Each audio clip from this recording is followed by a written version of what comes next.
محترم مسلمانانو خویندورونو، تاسو د غټ اختر په ورځ یعنی عید الاضحی په ورځ باندې تاسو د ماسپښین د مانځه نه بعد یا د ماښام نه د ماسوتن د مانځه نه بعد د 12 رکعاته نفل وکړئ. کله تاسو اوزګار شوئ د غټ اختر په ورځ د قربانۍ نه یا څوک اوزګار وي چا قرباني نه وي، د 12 رکعاته نفل وکړي په دې ترتیب او طریقه کار باندې چې څه ټایم دی اوزګار شو چې داسې ټایم وي چې ټایم کې نفل کیږي او ورسره د وظیفه 300 پیرې وکړي. انشاءالله العزیز د الله پاک د ذات نه مکمل امید ساتم او څومره چې کتابونه لیکلي الله پاک بوله رزق بهترین ورکړي، الله پاک بوله مال او دولت ورکړي، الله پاک بوله تمام حاجتونه پوره کړي، الله پاک بوله تمام مشکلات ختم کړي. څومره شرونه دي د هیڅ طرف نه، د ګس طرف نه، د بره نه، د لاندې نه، د مخکې نه، د روس نه، هر طرف د شرونه به په امان کړي، د هر قسمه دشمن نه، جادو نه، دغه رنګې د نظر بد نه الله پاک محترم او د پامان کې ډیره زیاته بهترینه، ډیره زیاته پاورفل او ډیره زیاته عجیبه وظیفه را کوشش وکړئ محترم او چې په ژوند کې یو پیره د وظیفه خامخا وکړئ. یاد ساتئ چې دا وکال کې یو پیره راځي.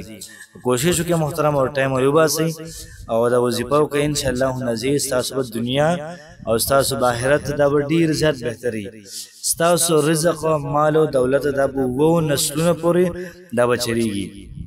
بسم الله الرحمن الرحیم. شروع کوم د ډیر زیات بهونکي او د ډیر زیات مهربان رب په نوم باندې. زه ګواهي ورکوم د دې خبرې چې د الله پاک نه علاوه د عبادت لایق بل څوک نشته او نبی کریم صلی الله علیه و آله وسلم د الله پاک بنده او د الله پاک رسول دی.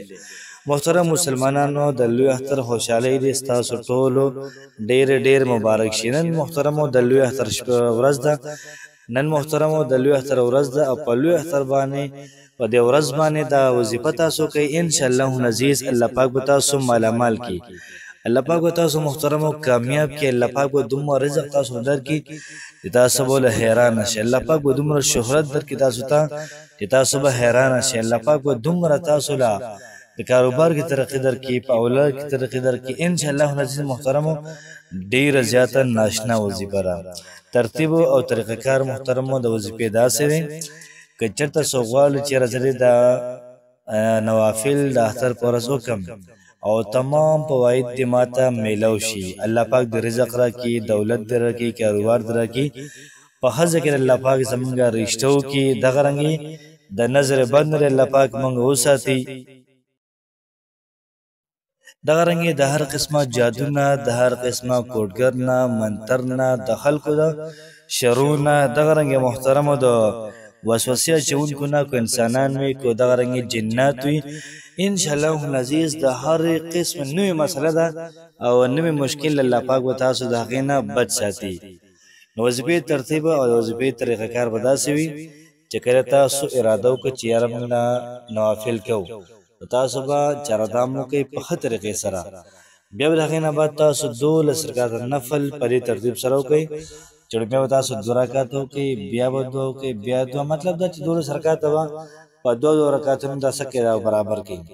نیت به ورته نیت کوم زر اخلاصه 2 رکعاته صلات حاجت موزه رقم په دې ذروه فرزار خوده خاص سورۃ تعالی را محمد کعبه شریف پلور الله اکبر اور وسی به زور ترتیب سره وایي چې کلم سورۃ الفاتحه ویلا د سورۃ الفاتحه نه بعد به یو پیرا آیت الکرسی وی او دغه رنګ اولس پیری به قل هو الله احد وی او دغه رنګ اولس پیری به سورۃ الفلق وی او اولس پیری به سورۃ الناس وی.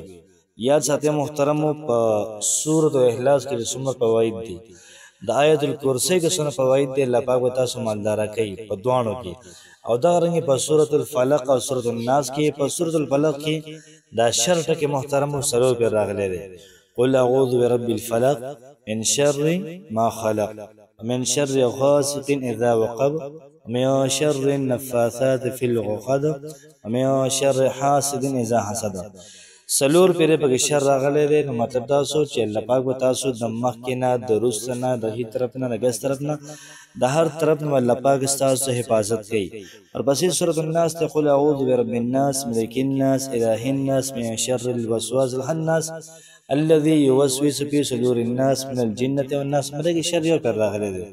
او هغه شر دی د ځمکې د خلکو نه، هغه شر دی د شیطانانو له طرفه، د هغې نه به الله پاک تاسو محفوظ ساتي. څومره کوډګر دي، جادوګر دي، تعویذګر دي، څومره هم دي، الله پاک به تاسو د هغوی نه بچ محترم ساتي. نو کوشش وکړئ وظیفه په خپله مو کوئ او دغه رنګې ملګرو سره هم شیر کړئ. لومړی رکعت دغه ترتیب شو او په دویم رکعت کې هم دقه شانتې سورة الفاتحې نه بعد یو پیره آیت الکرسی او 11 پیرې سورة الاخلاص او 11 پیرې سورة الفلق، 11 پیرې سورة الناس. دو رکعت برابر شو. په دې ترتیب باندې په هر رکعت کې د سورة فاتحې نه بعد یو ځل آیت الکرسی او 11 پیرې سورة الاخلاص، 11 پیرې سورة الفلق، 11 پیرې سورة الناس. ان شاء الله العزیز په ترتیب باندې تاسو دغه نوافل پورا کړئ. او چا چې محترمو د غټ اختر په ورځ باندې سبحان الله وبحمده سبحان الله العظیم دا ویلي او څومره مړي او باد شوي دي هغوی ته ور وبخو، نو الله پاک به د هر یو مړي په قبر کې محترمو زر انوارات دا ور داخل کړي، زر رڼاګانې دا به ور داخل کړي. کله سړی به خپله وفات شي الله پاک به د انسان په قبر کې زر انوارات دا ور داخل کړي. او بل دا چې د پیسو لپاره، دولت لپاره، غربت د حاتمې لپاره سبحان الله وبحمده سبحان الله العظیم دا د فرشتو تسبیحات دی. کو څوک دا وایي نو الله پاک به انسان ډیر زیات مالدار کوي. یو صحابي داسې د فقر شکایت وکړ، نبي کریم صلی الله علیه و وسلم ته فرمایل چې ته د فرشتو تسبیحات نه وایې، هغه ته د فرشتو تسبیحات څه دي؟ پیغمبر صلی الله علیه و وسلم ته سبحان الله وبحمده سبحان الله العظیم دا یو توخد. کوشش وکړئ تاسو دا وظیفه وکړئ او دا فواید دا حاصل کړئ. او چې څومره ستاسو مشکلات الله پاک به ختم کړي، څومره پریشانی دی الله پاک به ختم کړي، څومره حاجات دی الله پاک به ټول په ټوله دا پوره کړي.